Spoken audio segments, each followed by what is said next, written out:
Hi. Humans இது வரைக்கும் ஸ்பேஸ்க்கு போனதே இல்லைன்னு சொன்னா உங்களால நம்ப முடியுமா? என்னடா சொல்ற? இது வரைக்கும் 676 பேர் ஸ்பேஸுக்கு போயிருக்காங்க. அதுவும் அஸ்ட்ரோனட்ஸ் 80% ஆஃப் அஸ்ட்ரோனட்ஸ் போயிருக்காங்கன்னு சொல்லிட்டு ரெக்கார்டு இருக்கேன் நீங்க கேட்டீங்கன்னா, ஆமாங்க, ரெக்கார்ட் இருக்கு. 3க்கே போயிருக்காங்கன்னா, 3க்கு போனாலும் 3ல இருந்து எர்த்துக்கு மேலதான் 3 இருக்கு. இது எல்லாத்தையும் சுத்தி ஒரு கேஸ் ஒன்று ஃபார்ம் ஆயிருக்குங்க. இந்த கேஸ் வரைக்கும் தான் நம்ம ஹியூமன்ஸ் வந்து டிராவல் ஆயிருக்காங்க. இது வந்து ரீசெண்டா நடத்தப்பட்ட ஒரு ரிசர்ச்ல நாசாவே ரிலீஸ் பண்ணியிருக்காங்க. அதாவது ஹியூமன்ஸ் யாருமே ரியல் ஸ்பேஸ்க்கு போனது கிடையாது.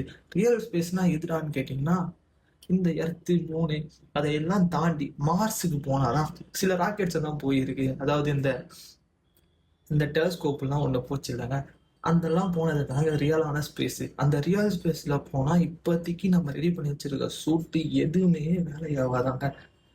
இதை பத்தி நான் நிறைய ரிசர்ச் இன்னும் போய்கிட்டே இருக்கு. எனக்கு நிறைய அப்டேட்ஸ் வந்துச்சுன்னா இதை பத்தி நான் வீடியோ போறேன்.